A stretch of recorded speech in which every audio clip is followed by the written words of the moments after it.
بسم الله الرحمن الرحيم الحمد لله رب العالمين والصلاة والسلام على سيدنا محمد وأهل بيته الطيبين الطاهرين المعصومين. In the name of Allah, the most merciful, the most compassionate, all the praise and all the gratitude due to our Lord, our merciful Lord. May His peace and blessings be upon all the messengers and upon their leader, the seal of the messengers, Muhammad, and his pure and immaculate family, progeny, and his righteous companions. May the peace of the Lord be with you and upon you all, my dear brothers and sisters. As-salamu alaykum wa rahmatullahi wa barakatuh. This is the third part in our series, our investigative series about certain narrations that had been attributed to the Prophet. So we are examining them. We pause to examine them, to see the roots, the origin of these hadith, the chain of narrators, the content of the hadith, and whether it makes sense or not, whether there are contradictions in them or not. We cannot accept any hadith, obviously. This is our moral, religious, ethical, and rational responsibility. وَلَا تَقْفُ مَا لَيْسَ لَكَ بِهِ عِلْمٌ إِنَّ السَّمْعَ وَالْبَصَرَ وَالْفُؤَادَ كُلُّ أُولَٰئِكَ كَانَ عَنْهُ مَسْئُولًا. You're going to be questioned about what you hear and what you say, and what you think about. About what you hear, you have to hear good, and the authentic one, you have a responsibility. You can't say, they cheated on me, they lied to me. You have to investigate. God says if you investigate, if you go after it with open-mindedness, not with bias, I'm going to guide you to the right answer. إن السمع والبصر, what you see, والفؤاد, what you think about. كل أولئك, all these are held responsible. كل أولئك كان عنه مسؤولا. So we come to this hadith, and this is the third part and the final part about this hadith, to see whether this hadith is an authentic or not. And of course we find that there are many problems in the chain of narrators. Some of those narrators of the hadith are unacceptable and rejected by Sunni standards and by Sunni scholars and by Sunni books. I'm not bringing any Shia reference here. Some of the major Sunni references, Sunni books, Sunni works, and Sunni scholars, they reject this hadith that says اقتدوا بالذين من بعد أبي بكر وعمر, follow those who are after me, and semicolon Abu Bakr and Umar. When we investigate this hadith, we see the Prophet to be the last one to know about this hadith. He never uttered this hadith. And we mentioned in the second part, if you go back to the second part, we mentioned that there are credible scholars, first class, world class scholars in the Sunni tradition who said this hadith is unacceptable, we can't depend on it. Part of them are a'immatul hadith, like at-Tirmidhi and others. Now when we come to the to the rationality of this hadith, does it make sense? The Prophet says, follow these two after me. Let's examine let's examine their conduct. The Prophet says, or he has been, quoted as being saying, that follow Abu Bakr and Umar after me. But Abu Bakr and Umar, they did not follow each other. When they examine their life, we find that certain things with Abu Bakr was halal, were halal these things, but when it came the time of Umar, it became haram. So they were not consistent with each other. Even in their fatwas, in their opinion, religious opinion, they were not consistent. There were no consistency. An example of that. For instance, during the time of the first caliph, a person when he dies, whether he has children, his children are Arabs or non-Arabs, they would inherit. But when the second caliph comes, he says only those who have the right for inheritance are the Arabs. The A'ajim, they don't have that right of inheritance. The second, discrepancy between the two is that during the time of the first caliph, Abu Bakr, the temporary marriage was endorsed and accepted, and it was halal. Now comes the time of the second caliph, he forbids it and he makes it haram. So here we have these differences. There is no consistency. And the Prophet would not point to two persons and say, follow them after me, if there is no consistency between them. He would not do that. Because you will get confused. Which one I should follow? If both of them are equal and good and virtuous and truthful and honest, and they following the Kitab and the Sunnah, why then one of them says this is halal, the other says this is haram? So the Prophet would not do that. The second evidence, my friends, when you also investigate the life of the seerah, the tradition of the first caliph and the second caliph, you will come across incidents where they lacked some information about the Quran. Not information about chemistry or physics or geology or astronomy. This is not their specialist. We don't expect them to understand about physics or astronomy. But about the Holy Quran, the caliph means, the meaning of caliph, he succeeds the Prophet, peace be upon him, in teaching the Quran to the Muslims. So if someone succeeds the Prophet, it means he has to be perfect like the Prophet. The Prophet never said to any follower, I don't know. The Prophet never hesitated when he was asked. Whenever he was asked, he can give the answer. The perfect answer, the best answer, the most authentic answer. But when we come to the history of the first caliph and the second caliph, we find, and this is from Sunni sources, that they both were asked on numerous occasions and they did not have the answer. Virtually they said, sorry, I don't know. I don't know this answer. They were asked sometimes in the mosque, in public. A lady stands to the second caliph and she discusses the issue of inheritance with her.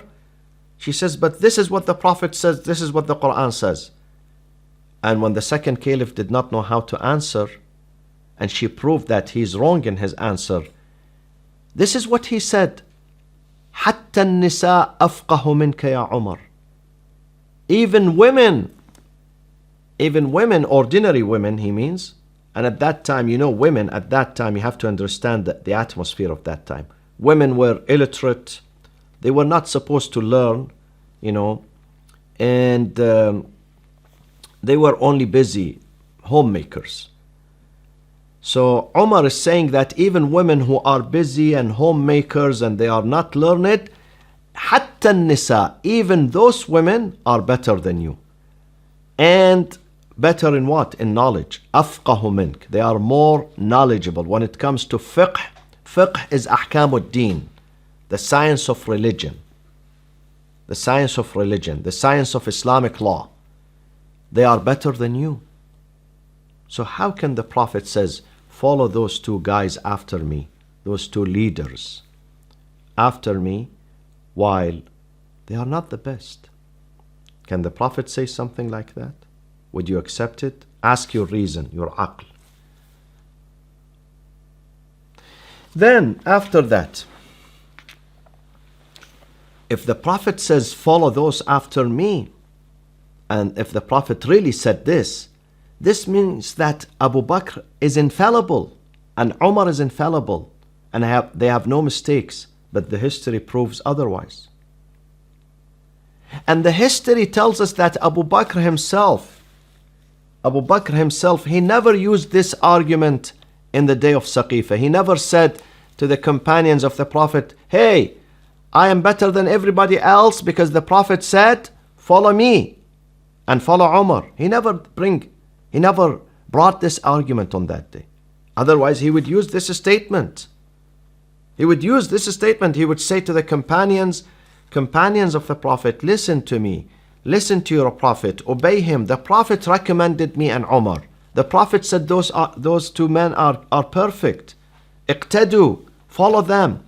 But he himself, he never used this.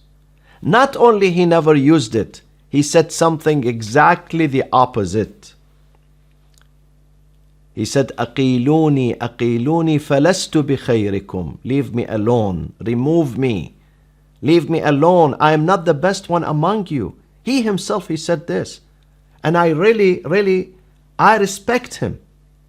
I respect Abu Bakr for saying this sentence. Because he knew himself. He knew himself he's not the best. فَلَسْتُ بِخَيْرِكُمْ. He himself is saying. And he's not being diplomatic here or, being humble. No, he's speaking the truth. I'm not the best among you. And actually during the saga of the Sakifah, the drama of that day, of the Sakifah, Sakifah is the place where they gathered to take away the Khilafah and leadership from Imam Ali alayhi salam. The Prophet in numerous occasions before his death, he appointed Imam Ali. He did not want the Islamic Ummah to go through disarray and confusion and collapse. He appointed Imam Ali openly, publicly. He declared his name many times since he was in Mecca, since the beginning of his mission, till the last day. But some people, they have ears and they have conscience and they want to learn and they want to follow, so they did follow. And others, they don't. For many reasons. I don't want to discuss the reasons. For many, many reasons. One of them is hubbud dunya, enchantment, fascination with this dunya. They didn't hear. They did not want to hear.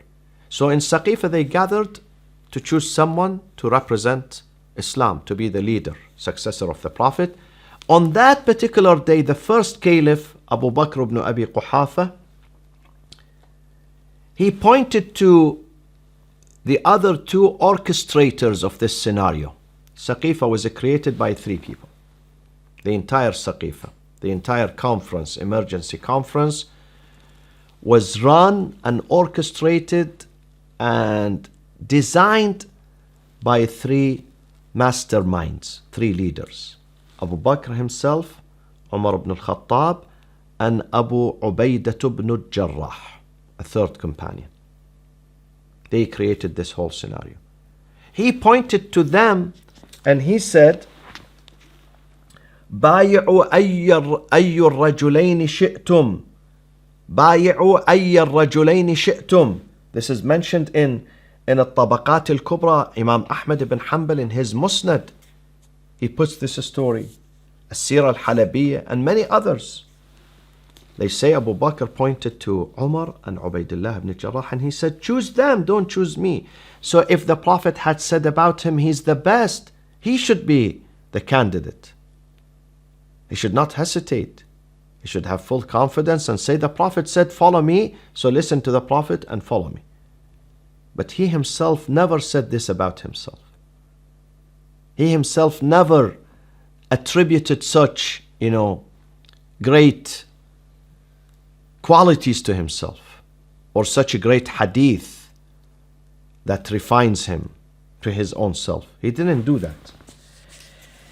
And then, actually, at the time of his death, we read in Tarikh al-Tabari, in another book, another nice book of history, Al-Aqd al-Farid, Al-Aqd al-Farid, okay, and Muruj al-Dhahab, Mas'udi, and also Al-Imamatu was-Siyasa, that Abu Bakr said at the time of his death, وَدَدْتُ أَنِّي سألت رسول الله صلى الله عليه وآله وسلم لمن هذا الأمر. I wish I had asked the Prophet before his death, "Oh, the Messenger of God, who do you want to be the successor after you?" فلا ينازعه أحد. Then nobody is going to dispute what the Prophet is saying. Although the Prophet he mentioned, of course, the Prophet he did mention, and he did appoint a successor, and you all know the name of that successor. And despite mentioning the successor, the niza', the dispute, the conflict took place. It did take place. So Abu Bakr is saying, I wish I had asked the Prophet, so we would have no dispute after his death. وَدَدْتُ أَنِّي كُنْتُ سَأَلْتُ هَلْ لِلْأَنصَارِ فِي هَذَا الْأَمْرِ نَصِيبٌ. I wish I had asked the Prophet, Ya Rasulullah, are the Ansar, they have a portion, they have a share? Can one of them become the caliph after you? And then Umar says, this is in Sahih al-Bukhari, my friends. This is in Sahih al-Bukhari, the second book after the Holy Quran. Sahih al-Bukhari. And then As-Sawa'iq al-Muhriqa. I mentioned in the previous session, As-Sawa'iq al-Muhriqa is written by Ibn Hajar al-Makki, one of the polemic writers against Shia Islam. In that book, this man Ibn Hajar al-Makki admits, and before him Al-Imam al-Bukhari, the top-notch leader of hadith in the Sunni tradition, the Imam, the unique person. He's truly unique in the history of Sunni Islam. He's revered, he's well respected. All the Sunnis, from the beginning to the end, to the last day of judgment, the last day before the day of judgment, they would respect and honor Imam al-Bukhari. He says in his book, he's quoting Umar, the second caliph, Umar ibn al-Khattab. He says, كانت بيعة أبي بكر فلتة. فلتة meaning something that takes place unprecedented, we are unaware of, something that strikes, suddenly, and it happens once and forever. It's like a mistake that we should not do it again. فلتة. وَقَى اللَّهُ الْمُسْلِمِينَ شَرَّهَا. That God protected the Muslims. It was a catastrophe, but God saved the Muslim Ummah. We shouldn't have done that. Umar is saying, we shouldn't have done that. God protected the Muslim Ummah against a big catastrophe. We appointed someone who's incompetent. This is the second caliph in Sahih al-Bukhari, my friends. And then he says, وَمَنْ عَادَ لِمِثْلِهَا فَاقْتُلُوهُ. If any person does this, he brings this scenario, and imagine he was one of them. He was one of them. I like these things, Makes us dizzy, confuses us. Umar was one of the orchestrators of Sakifah, and he says Sakifah was so terrible and so bad. If someone wants to do the same, then kill him immediately. So here we come to this hadith, اقتدوا بالذين من بعدي Abu Bakr and Umar, and we find that the chain of narrators has a problems. Many Sunni scholars and imams of hadith reject this particular saying, this piece, and we come to it and we see the history, the record contradicts this hadith. So we cannot accept it by any standards, neither rationally, nor spiritually, nor ethically. This hadith is unacceptable. We will go to another hadith, we put them under the microscope, we examine them, and we will come up with the answer to you, inshallah. Thank you for following me. والسلام عليكم ورحمة الله وبركاته.